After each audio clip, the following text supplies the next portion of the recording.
అందరు గట్టిగా చప్పలు కొడుతూ ప్రభుని మహింపరచుదాం. ప్రైజ్ ది లార్డ్, హల్లెలూయా. మంచిది. మరి ఈ సమయంలో నాకు ఒక మాట, మరి మ్యాచెస్ గారి మాటలు చెప్తున్నప్పుడు నాకు ఒక మాట జ్ఞాపకం వచ్చింది. స్తోత్రం. ఇస్రాయేల్ ప్రజలు దేవుని అడుగుతారు ఏమనంటే, ఇప్పుడు కూడా ఉపవాసం ఉండాలా అని అడుగుతారు. ఇప్పుడు కూడా ఉపవాసం ఉండాలా?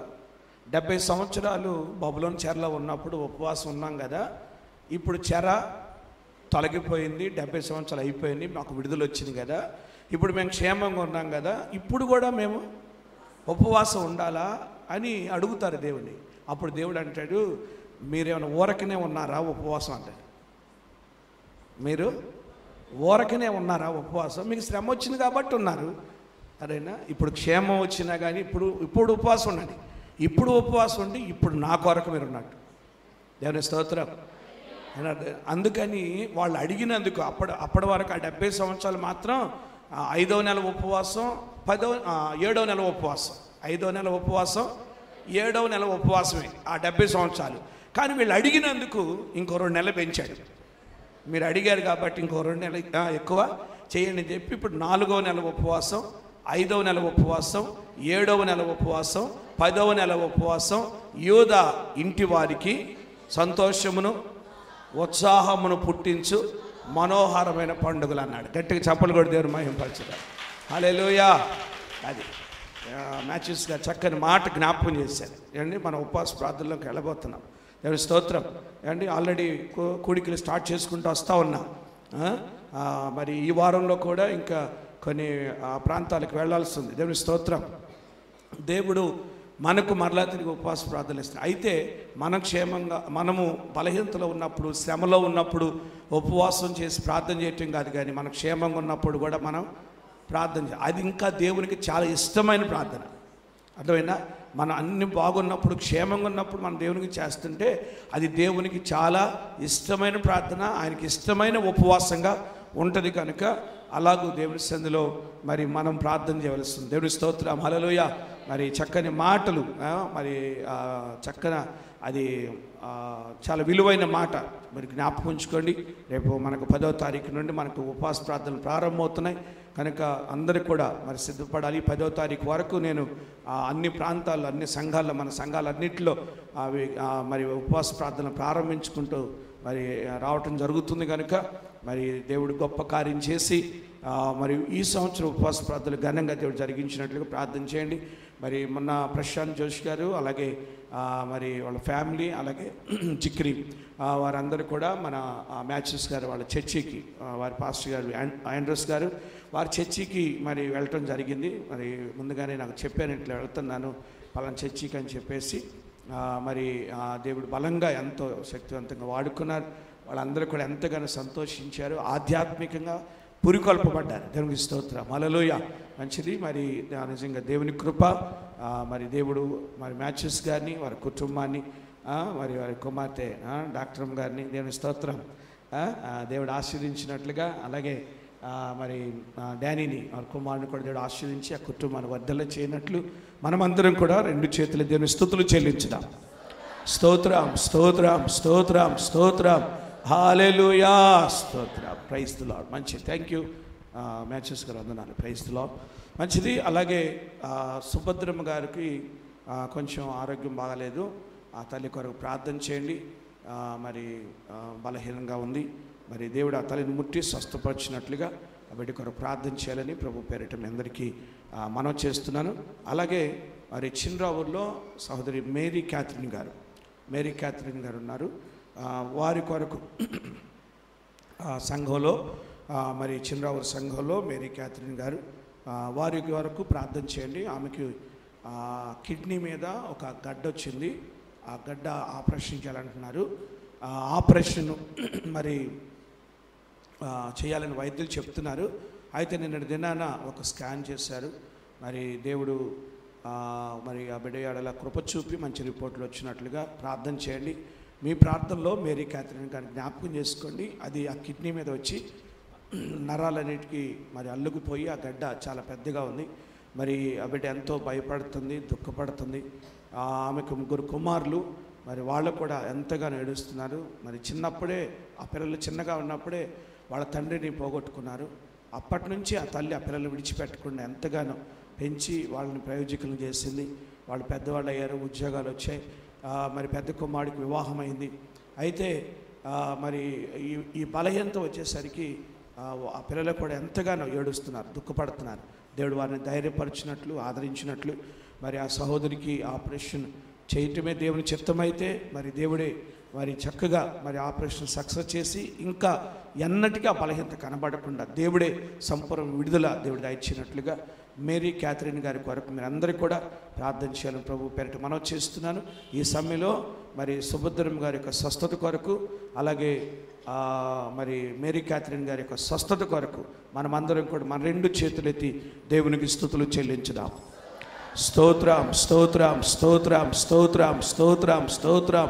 హల్లెలూయా, హల్లెలూయా, హల్లెలూయా. శాశ్వతమైనది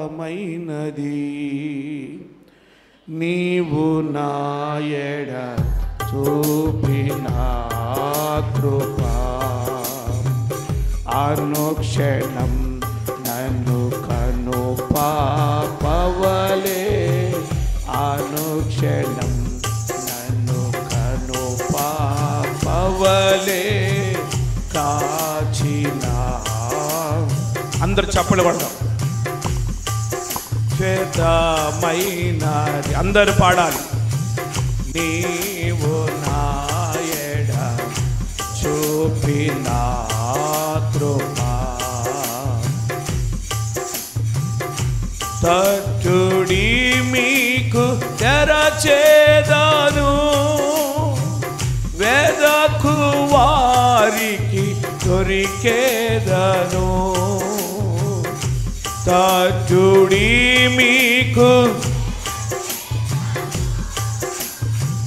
వేదకు వారికి దొరికేదను. అడుగు ప్రతివానికి ఆత్మను ఇచ్చేదానంటివి, అడుగు ప్రతివానికి ఆత్మను ఇచ్చేదానంటివి. శాశ్వతమైనది నీవు నా ఎడ చూపిన కృపా, శాశ్వతమైనది నీవు నా ఎడ చూపిన కృపా. హల్లెలూయా, హల్లెలూయా. మంచిది. దేవుని సన్నిధిలో మనమందరం కూడా మరి ఎక్కువగా మనం ప్రార్థన చేయాలి. ఇప్పుడు క్షేమంగా ఉన్నామని మనం తలంచి మనం ప్రార్థన విడిచిపెట్టడం, ప్రార్థనలో బలహీనమైపోవటం, ప్రార్థనలో వెనుకబడిపోవటం, ఇలాంటి పరిస్థితులు ఉండొద్దు. మరెక్కువగా మనం ప్రార్థన చేయాలి. ముఖ్యంగా యవనస్తుల కొరకు ప్రార్థన చేయాలి. పరిస్థితులు చాలా భయంకరంగా ఉన్నాయి. యవనస్తులు భయంకరమైన చిక్కుల్లో చిక్కుకుంటున్నారు. మరి ఎంతో మరి ప్రమాదాలకు గురవుతున్నారు, హత్యకు గురవుతున్నారు, ఆత్మహత్యలకు లోనవుతున్నారు. మరి భయంకరమైనటువంటి పాపములో పడిపోతూ చెరకు జైలు పాలైపోతున్నారు. యవనస్తులు మగ్గిపోతున్నారు. ఇలాంటి పరిస్థితుల్లో ఉన్నారు. యవనస్తుల కొరకు దేవుని సన్నిధిలో ప్రార్థన చేయవలసిన అవసరత ఎంతైనా ఉంది అని ప్రభు పేరిట మనం చేస్తున్నాను. హల్లెలూయా, హల్లెలూయా, హల్లెలూయా. మరి దేవుడు గొప్ప కార్యం చేయ మన యవనస్తులందరినీ దేవుడు దీవించాలి. వారి కొరకు ప్రత్యేకమైన ప్రార్థన చేయాలి. వాళ్ళని దేవుడు స్థిరపరచాలి, చదువుల్లో స్థిరపరచాలి, ఆత్మీయతలో దేవుడు వారిని స్థిరపరచాలి. ఒక యవనస్తుడు ద్వారా 24 మంది చనిపోవటం, బస్సు కాలిపోవటం భయంకరమైన పరిస్థితి. ఒక యవనస్తుడు అర్ధరాత్రి లేచి బైక్ వేసుకుని వెళ్ళాడు. ఓవర్ స్పీడ్, భయంకరమైన స్పీడ్ వెళ్తున్నారు యవనస్తులు. యవనస్తుల మీద దుష్టుడు బాగా పనిచేస్తున్నాడు. యవనస్తుల్ని మరణాలకు అప్పగిస్తున్నాడు. యవనస్తుల్ని పాపం వైపు మళ్ళిస్తున్నాడు. యవనస్తులు డ్రగ్స్కు లోనైపోతున్నారు. యవనస్తులే త్రాగుడుకు లోనైపోతున్నారు. యవనస్తులే రాజకీయ నాయకులు కూడా అవసరం అవుతున్నారు. ఇప్పుడు పెద్దవాళ్ళతో పనేమి లేదు, యవనస్తులంతా అంత రెహబాము కాలంగా మారిపోతుంది. రెహబాము పరిస్థితులు, రెహబాములు రాజుగా ఉన్న దినాల్లో ఎలాగో యవనస్తుల్ని ఏమండి వెంటేసుకొని వాళ్ళ ఆలోచనలు తీసుకొని ఎలాగో భయంకరమైన పరిస్థితికి రెహబాము గురయ్యడం మనకు తెలుసు. అర్థమైన రాజ్యం 2 ముక్కలైపోయింది. కనుక అలాంటి పరిస్థితుల్లో యవనస్తులు ఉన్నారు. యవనస్తులు స్థిరంగా ఉండాలి. అదైనా యవనస్తులు విడిచిపెట్టద్దు, వారి కొరకు ప్రార్థన చేయాలి. ఇప్పుడు మా పిల్లలు బాగున్నారులే అని చెప్పి వాళ్ళ కొరకు మీరు ప్రార్థన చేయటం మానద్దు. అర్థమైన వాళ్ళు క్షేమంగానే ఉన్నారులే, బాగానే చదువుతున్నారులే అని వారు విడిచిపెట్టద్దు. వారు ఎక్కువగా దేవుని సన్నిధిలో గడపాలి, ప్రార్థనలో ఉండాలి, వారు దేవునికి మొరపెట్టాలి, వారు కూడా దేవుని సన్నిధిలో స్థిరపరచబడాలి. జాయ్ వింటున్నావా? దేవుని సన్నిధిలో కనబడాలి. మీరందరూ యవనస్తులు, మీరందరూ దేవుని సన్నిధిలో ఉండాలి. దేవునికి దూరం అవ్వద్దు, బైకుల మీద తిరగొద్దు, ఎక్కువ స్పీడ్ వెళ్ళొద్దు. ఒకవేళ వెళ్ళాల్సి వచ్చినా ఎక్కువ స్పీడు వెళ్ళొద్దు. అదైనా ఓవర్టేకులు చేయొద్దు. అది కనుక చాలా జాగ్రత్తగా ముందు ముఖ్యంగా దేవుని యందు భయభక్తులు కలిగి ఉండండి. దేవుడు మిమ్మల్ని ఆశీర్వదిస్తాడు, మంచి భవిష్యత్ దేవుడు ఇస్తాడు. అదైనా దేవుడు ఎంతో కృప చూపుతాడు. కనుక దేవునికి లోబడి ఉంటే ఎంతైనా దేవుడు ఆశీర్వదిస్తాడు. కృప పొందుకోవాలి. అదైనా ఏం పొందాలి? కృప పొందాలి, కృప పొందుకోవాలి. దేవుని ఆశీర్వాదం మీ తలల మీద ఉండాలి, దేవుని దీవెన మీ తలల మీద ఉండాలి. కనుక పొదలో ఉన్న వాని కటాక్షం యోసేపు తల మీదకి వచ్చినట్టుగా దేవుని కటాక్షం మీ తల మీదకి రావాలి. కనుక ఆ దేవుని కటాక్షం కొరకు ప్రార్థన చేయండి. అదైనా మనుషుల మెప్పులు కాదు, అదైనా మనుషులు మెచ్చుకుంటున్నారని మీరేదో హెచ్చించుకోవద్దు. అదైనా దేవునికి లోబడు. దేవుడు ఎవరైతే మెచ్చుకుంటాడో, దేవుడు ఎవరిని మెచ్చుకుంటాడో వాడే యోగ్యుడు. మనుషులు మెచ్చుకునేవాడు యోగ్యుడు కాదు. కనుక దేవుడు మెచ్చుకోవాలి, మిమ్మల్ని దేవుడు మెచ్చుకోవాలి, దేవుడు ఆస్వాదించాలి. కనుక అలాగున దేవుని యొక్క సన్నిధిలో మరి యవనస్తులు క్షేమంగా, మగపిల్లలు కానీ ఆడపిల్లలు కానీ చాలా క్షేమంగా ఉండాలి. ఎవరితో మాట్లాడుతున్నారు, ఎవరితో తిరుగుతున్నారు, ఏంటి పరిస్థితులు అని ఒక్కసారి యవనస్తులు జ్ఞాపకం చేసుకోవాలి. ఇష్టానుసారంగా ఉండొద్దు, ఓవర్టేకులు చేయొద్దు, వ్యతిరేకంగా ఉండొద్దు, తల్లిదండ్రులు దుఃఖ పెట్టద్దు. దేవుని సన్నిధిలో భయభక్తులు కలిగి ఉంటే మంచి భవిష్యత్తు చూస్తారు, మీరు మంచి ఆశీర్వాదం చూస్తారు. మీరు ఈరోజు పొందే ఆశీర్వాదం మీ పిల్ల తరం వరకు ఉండదు. అర్థమైందా? కనుక అలాగూ మీరు దీవించబడాలి. దేవుని యందు భయభక్తులు కలిగి ఉండాలి, స్థిరంగా ప్రార్థన ఉండాలి, ప్రార్థన చేసుకోవాలి, దేవునికి లోబడాలి, దేవుని ఆరాధించాలి, దేవుని మహిమపరచాలి. ఏదో వచ్చి వెళ్ళిపోయినట్టుగా ఉండద్దు. అదైనా ఇది దేవుని మందిరం, ఇది దేవుని ఆరాధించడానికి వచ్చాం. అదైనా ఏదో వచ్చి మనం కూర్చొని ఏదో వెళ్ళిపోవటం కాదు, నేను ప్రార్థనకి వెళ్ళొచ్చాను చెప్పుకోవటం కాదు. అదైనా మనం ప్రార్థనకి వెళ్ళొచ్చాను కాదు, దేవుని ఎంత ఆరాధన చేస్తాం, దేవుని ఎంత స్తుతించాం, ఎంత ప్రార్థన చేశాం అని మనం ఒకసారి పరిశ్రమ చేసుకోవాలి. కనుక దేవుడు మన యవనస్తులను ఆశీర్వదించినట్లు, వారు క్షేమంగా ఉన్నట్లు వారి కొరకు ఎంతైనా ప్రార్థన చేయాలి. మరి దేవుని సన్నిధిలో మొరపెట్టాలి.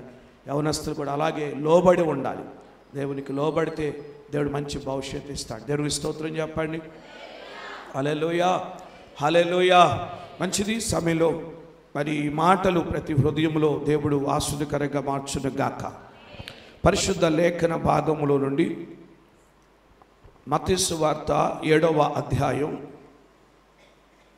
మత్తయి సువార్త 7వ అధ్యాయం 7వ వచనం నుండి 11వ వచనం వరకున్న మాటలు మనం ధ్యానం చేస్తూ ఉన్నాం. 7వ వచనం నుండి 11వ వచనం వరకున్న మాటలు మనం ధ్యానిస్తాం. ఈ మాటలలో ప్రభు అయినటువంటి యేసుక్రీస్తు ఆయన తెలియచేసినటువంటి విషయం ఏంటంటే, అడుగుడి మీకు ఇవ్వబడును, వెదకుడి మీకు దొరుకును, తట్టుడి మీకు తీయబడును అని అంటాడు. అడగండి, వెదకండి, తట్టండి అని చెప్తున్నాడు. ఈ 3 మాటలు చాలా విలువైన మాటలు ఇవి. ఈ 3 కూడా అడుగుట, వెదకుట, తట్టుట, ఈ 3 మాటలు ఒకదానితో ఒకటి పెనవేసుకొని ఉన్నటువంటి 3 పేటల తాడు అని చెప్పటానికి ఏమాత్రం కూడా సందేహం లేదు. ప్రసంగి చెప్పాడు, 3 పేటల తాడు త్వరగా తెగిపోదు అని చెప్పాడు. కనుక 3 పేటల తాడు త్వరగా తెగిపోదు కనుక ఆ 3 పేటల తాడు అని మనం ఇది అనుకోవాలి. వెదకటం, తట్టటం, అడగటం, వెదకటం, తట్టటం అనేది ఇది ఒక 3 పేటల తాడు. ఈ అనుభవాలు మనకు కావాలి, అడగాలి. నువ్వు అడుగుతూనే ఉన్నావు అనుకో, ఆయన ఇస్తానే ఉంటాడు. నువ్వు వెతుకుతూనే ఉన్నావు అనుకో, నీకు దొరుకుతూనే ఉంటుంది. నువ్వు తట్టుతూనే ఉన్నావు అనుకో, నీ కొరకు తీయబడుతుంది, తెరవబడుతుంది. కనుక ఈ 3 అనుభవాలు కలిగి ఉండాలి. దేవుని వాక్యములో నుండి ఎలా అడగాలి అనే విషయాన్ని గురించి మనము ధ్యానం చేసాం. ఎలా అడగాలి? పరలోకపు తండ్రి మన ప్రార్థన వినున్నట్లుగా పరలోకపు తండ్రిని మనం ఎలా అడగాలి అని అంటే, వేషధారుల వలె అడగొద్దు. వేషధారుల వలె అందరికీ కనబడాలని ప్రార్థన చేయవద్దు. నీవు ప్రార్థన చేయనప్పుడు నీవు నీ గదిలోనికి వెళ్ళి తలుపు వేసుకొని రహస్యమందు చూచుచున్న నీ తండ్రికి నీవు ప్రార్థన చేయాలి. కనుక ఆ అడుగుట అంటే ప్రార్థన చేయటం, అడగటం అంటే ప్రార్థన చేయటం. కనుక ప్రార్థన చేయాలి. మనుషులు కనబడాలని చెయ్యొద్దు. మనుషులు కనబడాల, నన్ను చూడాలి, నా ప్రార్థన మనుషులు వినాలి, నేను బాగా ప్రార్థన చేశానని మెచ్చుకోవాలి అని ఇలాగ కోరుకోవద్దు. అర్థమైందా? నీ తండ్రి చూస్తే చాలు. నీ తండ్రి, నీ పరలోకపు తండ్రి నీ ప్రార్థన వింటే చాలు. దేవునికి స్తోత్రం. అలాగే వెదకాలి. వెదకాలి ఎప్పుడు వెదకాలి? సమీపమందు ఉండగానే ఆయన వెదకాలి. దొరుకు కాలమందే వెదకాలి. కనుక సమయం అయిపోయిన తర్వాత, సమయం చేజారిపోయిన తర్వాత మనము వెతికినా మనకేమాత్రం కూడా ప్రయోజనం లేదు, దొరకదు. మనం వెతికేది దొరకదు. పోయిన వెంటనే, పోగొట్టుకున్న వెంటనే, లేక కోల్పోయిన వెంటనే, లేకపోతే మనకు అవసరమైన వెంటనే, అర్థమైనా, మనకు అవసరమైన వెంటనే మనం ఏం చేయాలి? వెతకటం మొదలు పెట్టాలి. అరేనా, ఉన్నది పోగొట్టుకున్నావు అనుకో, ఆలస్యంగా వెతకొద్దు, వెంటనే వెతుకు. ఒకవేళ లేనిది సంపాదించుకోనుకో, నువ్వు అనుకున్న వెంటనే వెతకటం మొదలు పెట్టాలి. అనుకున్న వెంటనే వెతకటం మొదలు పెట్టాలి. వెతికితే ఖచ్చితంగా దొరుకుతుంది. వెతికితే ఖచ్చితంగా దొరుకుతుంది. ఒక స్త్రీ వెండి నాణ్యం పోగొట్టుకుంటే ఆమె వెంటనే ఏమండి పోగొట్టుకున్నందుకు ఎంతగానో ఏడ్చింది. ఏడుస్తూ అలాగే ఉండిపోలేదు, కానీ ఆమె దీపం వెలిగించి ఇల్లు ఊడ్చి ఆమె దొరికేంత వరకు కూడా వెతికింది. అది దొరికినప్పుడు బహుగా సంతోషించింది. దేవుని స్తోత్రం. కనుక అది దొరుకుతున్నప్పుడే మనం వెతకాలి.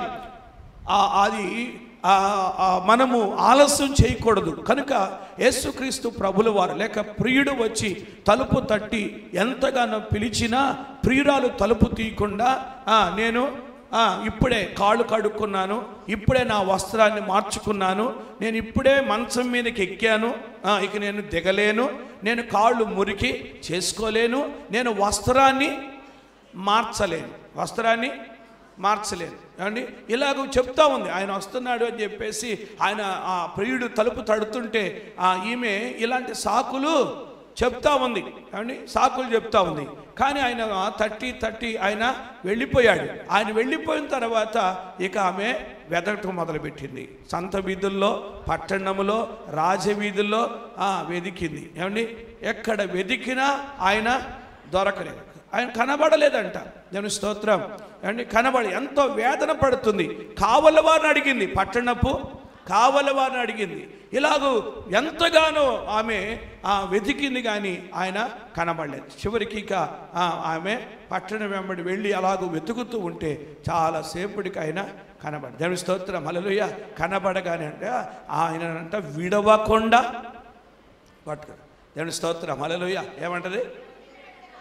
విడిచిపెట్టక నేను అతను పట్టుకొని, ఇక విడిచిపెట్టకూడదు అని అనుకున్నప్పుడు, విడిచిపెట్టుకున్నప్పుడు పట్టుకుంది అండి. పట్టుకొని ఎంతగానో ప్రభుని ఆమె సంపాదించుకున్నట్లుగా చూస్తున్నాం. ఆలస్యం చేయటం ఎందుకు, ఇంత ప్రయాసపడటం ఎందుకు?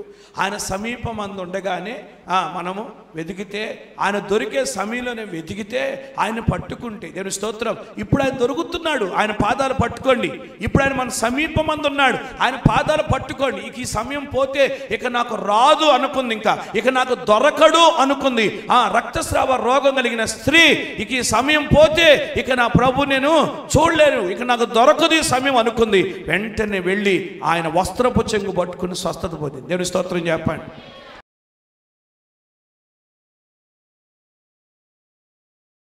సమీపించని తేజస్సులో నివసించు నా దైవమా,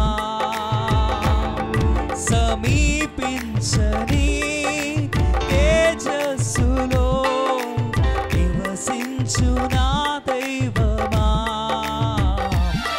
నీ ముఖ దర్శనము చాలయ్యా, నాకు నీ ముఖ దర్శనము చాలయ్యా. అందరం కలిసి పాడదాం. నీ ముఖ దర్శనము చాలయ్యా, నాకు నీ ముఖ దర్శనము చాలయ్యా. యేసయ్యా యేసయ్యా యేసయ్యా సయ్యా యేసయ్యా యేసయ్యా యేసయ్యా, ముఖ దర్శనము చాలయ్యా, నాకు నీ ముఖ దర్శనము చాలయ్యా, ముఖ దర్శనము చాలయ్యా, నాకు నీ ముఖ దర్శనము చాలయ్యా. అన్నపానములు మరచి నీతో గడుపుట పరలోకానుభవమే, నాకది ఉన్నత భాగ్యమే. అన్నపానములు మరచి నీతో గడుపుట పరలోకానుభవమే, నాకది ఉన్నత భాగ్యమే. యేసయ్యా యేసయ్యా యేసయ్యా యేసయ్యా యేసయ్యా యేసయ్యా యేసయ్యా యేసయ్యా యేసయ్యా, ముఖ దర్శనము చాలయ్యా, నాకు నీ ముఖ దర్శనము చాలయ్యా, ముఖ దర్శనము చాలయ్యా, నాకు నీ ముఖ దర్శనము చాలయ్యా. పరిశుద్ధపరచబడి పరిశుద్ధతను నొందుట మహిమలో చేరుటయే అది ఉన్నతమైన భాగ్యము. దేవాతి దేవుని సన్నిధిలో, ఆయన పరిశుద్ధాత్మ సన్నిధిలో ఆయన ముఖ దర్శనం కావాలయ్యా అని ప్రార్థన చేద్దాం. హృదయపూర్వకంగా కృతజ్ఞతాస్తుతులు చెల్లిద్దాం.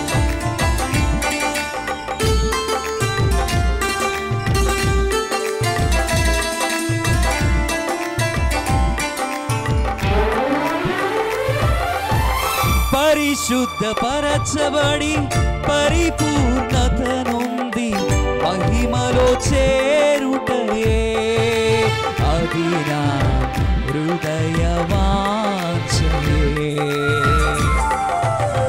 పరిశుద్ధపరచబడి పరిపూర్ణత నుండి చేరుటయే అది నా ఉన్నత భాగ్యమే.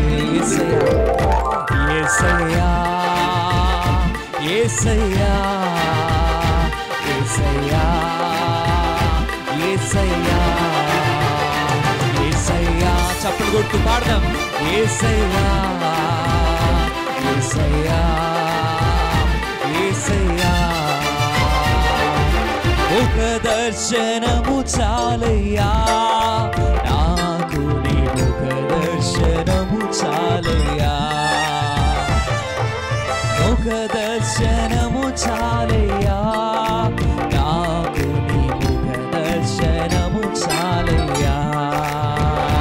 యేసయ్యా యేసయ్యా యేసయ్యా యేసయ్యా యేసయ్యా యేసయ్యా యేసయ్యా యేసయ్యా యేసయ్యా యేసయ్యా యేసయ్యా యేసయ్యా యేసయ్యా యేసయ్యా యేసయ్యా యేసయ్యా నిన్నే నిన్నే నే కొలుతునయ్యా, నీవే నీవే నా రాజువయ్యా. నిన్నే నిన్నే నే కొలుతునయ్యా, నీవే నీవే నా రాజువయ్యా. నిన్నే నిన్నే నే కొలుతునయ్యా, నీవే నీవే నా రాజువయ్యా. నిన్నే నిన్నే నే కొలుతునయ్యా, నీవే నీవే నా రాజువయ్యా. నిన్నే నిన్నే నే కొలుతునయ్యా, నీవే నీవే నా రాజువయ్యా. కొండలలో లోయలలో అడవులలో ఎడారులలో, కొండలలో లోయలలో అడవులలో ఎడారులలో నన్ను గమనించినావా చినావా, నన్ను గమనించినావా, నిన్నే కనపరచినావా. యేసయ్యా యేసయ్యా యేసయ్యా యేసయ్యా నిన్నే నిన్నే నే కొలుతునయ్యా, నీవే నీవే నా రాజువయ్యా. నిన్నే నిన్నే నే కొలుతునయ్యా, నీవే నీవే నా రాజువయ్యా. కొండలలో లోయలలో అడవులలో ఎడారులలో, కొండలలో లోయలలో అడవులలో ఎడారులలో నన్ను గమనించినావా, నిన్నే కనుపరచినావా, నన్ను గమనించినావా, నిన్నే కనుపరచినావా. యేసయ్యా యేసయ్యా యేసయ్యా యేసయ్యా నిన్నే నే కొలుతునయ్యా, నీవే నీవే నా రాజువయ్యా. నిన్నే నిన్నే నే కొలుతునయ్యా, నీవే నీవే నా రాజువయ్యా. నిన్నే నిన్నే నే కొలుతునయ్యా, నీవే నీవే నా రాజువయ్యా. నిన్నే నిన్నే నే కొలుతునయ్యా, నీవే నీవే నా రాజువయ్యా. నిన్నే నిన్నే నే కొలుతునయ్యా, నీవే నీవే నా రాజువయ్యా. నిన్నే నిన్నే నే కొలుతునయ్యా, నీవే నీవే నా రాజువయ్యా. నిన్నే నిన్నే నే కొలుతునయ్యా, నీవే నీవే నా రాజువయ్యా. నిన్నే నిన్నే నే కొలుతునయ్యా, నీవే నీవే నా రాజువయ్యా.